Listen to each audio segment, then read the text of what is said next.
Un aktibidad sila revitalizing the Barangay Anti-Drugs Abuse Council o BADAC. Ella conduci el lideres del Barangay Tetuan, taen cabeza el Kapitan Jan Dalipe y su mga kagawad. Junto con este, amo el miembros del PNP, Police Station 6, na Tetuan y el PIDEA, na di la opisina en Denates Aga. Asigun con el Kapitan, necesita hace más mafuerza y entendimiento del di la personas acerca este asunto.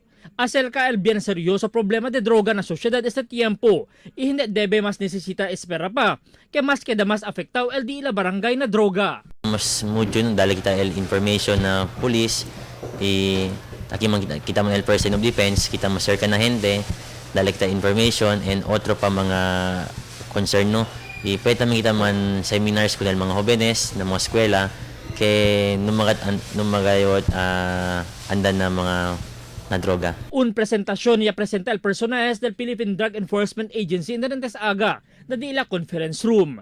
Ipresenta kanila el diferentes klase de droga kaya posible si deja lang kung di la barangay, el posible entra na di la barangay también. Mismo el presidente del Crime Watch Volunteer na syudad ken kagawad también del barangay, Sonny Boy Jalani, presente na aktibidad iya abla. Kaya antes pagali del año 2013 pa, ta existi el BADAC pero hindi tanto ta pederealiza por causa con el cuantos mga limitasyon. El purpose sa aton para menura. If we cannot eradicate drug problems in our barangay, then perhaps we can minimize el presence or el proliferation of illegal drugs na barangay Tetuan. Ya aklara el mga opisyal kay hindi lugar de negosyo de droga al di la barangay. Amo lang, manadaya kien ta afektaw con ese, kita usa droga tambien.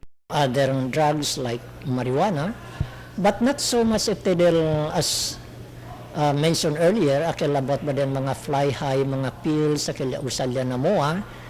Por eso gani asi kita para as fast as possible no carry kita ay susede, no carry kita kay esos mga illegal pills no akil mga droga. Ay ginda pa sa kanato na kina Zamboanga City. So, mas agresibo patol asigun i-monitoring el kundusi el mga opisyales del barangay para maskin jutay pusher pa lang. El pwede sila insigida sa lista ipone adentro kalaboso. Taman monitor ya también asigun el PIDEA. Si tiene otro mga ta-existing mga ecstasy o fly high, akina interruption de Zamboanga. Albert Luna, Dateline Zamboanga.